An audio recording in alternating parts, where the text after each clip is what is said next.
They call him the Oracle of Omaha. He bought his first stock at 11, 3 shares of an oil company, and over 7 decades turned patience into one of the greatest fortunes in history. But what has truly lasted isn't his money, it's his ideas. We've carved them in stone like a decalogue, 10 commandments for investing the way he did. And because each one is as timeless as a work of art, we ask 10 masters of painting to pay tribute. 1 master per commandment. Today we'll walk through them one at a time, with the commentary and the real story the book keeps behind each line.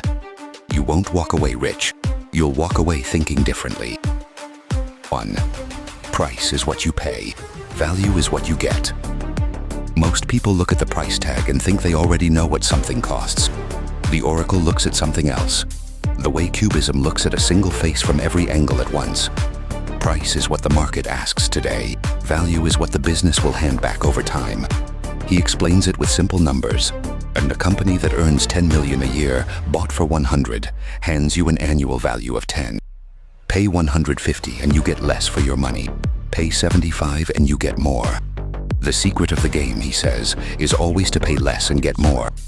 Confuse price and value, and you'll overpay for almost anything. Separate them, and you'll know when the market is handing you a gift. 2. Rule number 1, never lose money. Rule number 2, never forget rule number 1. It sounds like an exaggeration until you see the arithmetic. The great secret to getting rich is letting money grow by itself, and the bigger the base, the better. $100,000 compounding at 15% for 20 years becomes more than $1,600,000. But lose $90,000 up front, start with only $10,000, and over those same 20 years you reach barely $160,000. The same return, 1/10 of the result. That is the silent scream of a permanent loss, the one Munch knew how to paint. It doesn't just take the money, it amputates your power to compound tomorrow. It's why he kept driving the same old car long after he was a billionaire. Before you dream of big gains, make sure you don't suffer big losses. 3. Be fearful when others are greedy, and greedy only when others are fearful. When prices fly to the sky, he says, it's time to say goodbye. When they fall, it's time to call the broker. In a bull market, the crowd turns greedy and drives price ever further from value, and he steps aside. In a bear market, it sells in panic, never thinking about the long-term economics of the business, and he turns greedy and buys the companies he always dreamed of owning. In 2008, with markets collapsing, he titled his op-ed Buy American, I Am. It wasn't blind courage. It was arithmetic. Other people's fear lowers the price without touching the value. Like Rembrandt, who found the light exactly where others saw only shadow, he buys where the market sees only the dark. 4. Buy only something that you'd be perfectly happy to hold if the market shut down for 10 years. For decades, Buffett and a group of Benjamin Graham admirers debated one question. If you had to put all your money in a single stock and leave for a desert island for 10 years, where would you invest? In 1982, his answer was capital cities. 2006, Coca-Cola. As long as its price stayed reasonable. That question pulls you off the immediate and onto the quality of the business. Think about compounding. $100 at 9% a year doesn't double in 2 years, but over a decade it grows to about 236. Time does almost all the work, with the patient warmth Renoir let gather as light on the canvas. And you only collect that magic if you stay. If you wouldn't hold it for 10 years, maybe you shouldn't hold it for a day. 5. When a management with a reputation for brilliance tackles a business with a reputation for bad economics, it is the reputation of the business that remains intact. Put the best captain in the world on a boat that's taking on water, and it sinks all the same. A great business carries plenty of cash and little debt. It can buy its way out of trouble. A mediocre one drags debt and liquidity problems, and no matter how brilliantly run, its bad economics chain it to bad results. Buffett puts it without mercy.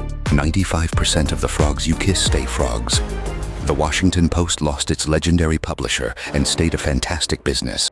Meanwhile, car makers and airlines keep struggling decade after decade despite excellent managers. As in a Van Gogh, what rules is the force of the whole, not the brilliance of any single stroke. Choose the boat, not just the rower. 6. Risk comes from not knowing what you're doing. In the universities, risk is volatility, how much the price swings up and down. To Buffett, That's noise. Real risk is buying something you don't understand, because you won't know whether you overpaid until it's too late. His personal rule is blunt. He never buys anything unless he can fill an entire page with the reasons why. He could explain why he was investing $32 billion in Coca-Cola. If you can't answer a question like that, don't invest. Questions force you to think. The answers tell you whether to act. It's the raw, unadorned knowing Basquiat painted in the street. Know your ground. Stay inside your circle of competence, and half the risk disappears. 7. Diversification is protection against ignorance. It makes little sense for those who know what they're doing. It's one of his most provocative ideas.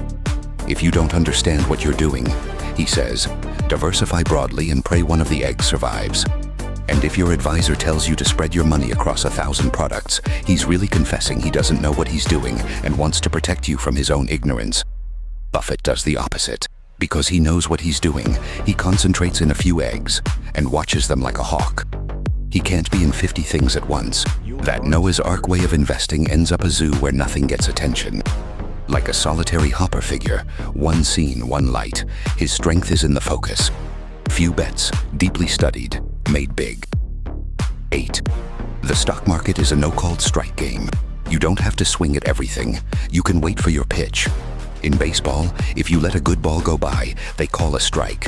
In the market, they don't. You can watch 1,000 mediocre pitches go by with your arms folded. No penalty. Waiting for the perfect one.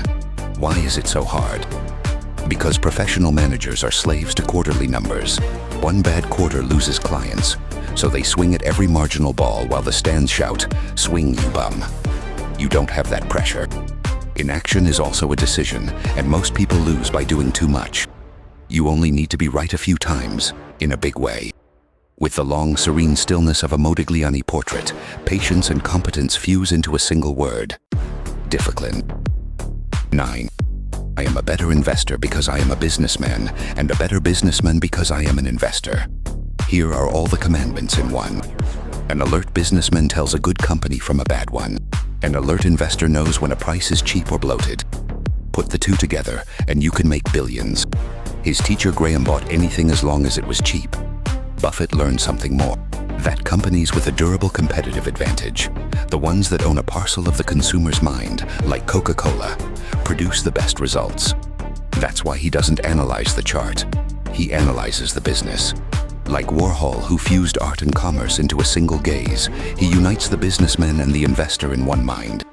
Stop watching the ticker and start reading the company behind it. 10. It takes 20 years to build a reputation and 5 minutes to ruin it. If you think about that, you'll do things differently. The last one goes beyond money. It's about who you are when no one is watching. A reputation is built slowly, one honest decision at a time, just like compound interest. Slow at first, unstoppable at the end. But unlike money, it's destroyed in an instant. One shortcut, one lie, one customer deceived, and almost never recovered. It was a creed. Buffett whispered to his own children from when they were small and repeated to his managers, "Lose money for the firm and I'll understand. Lose a shred of reputation and I'll be ruthless."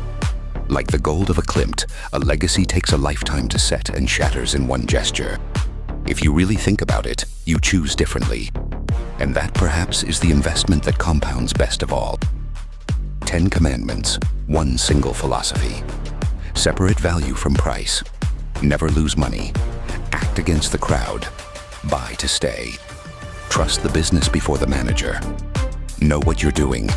Concentrate on what you understand. Wait for your pitch. Analyze businesses, not markets. And above all, guard your reputation. None of them is a trick. They're temperament. They say the market transfers money from the impatient to the patient. Strip everything else away from Warren Buffett, and what remains is as old as time. A truth fit to paint on the rock of a cave. Buy value, cultivate patience. This is financial education, not investment advice. The decisions are yours. If we've made the ideas clearer, subscribe. Here we explain money without the smoke.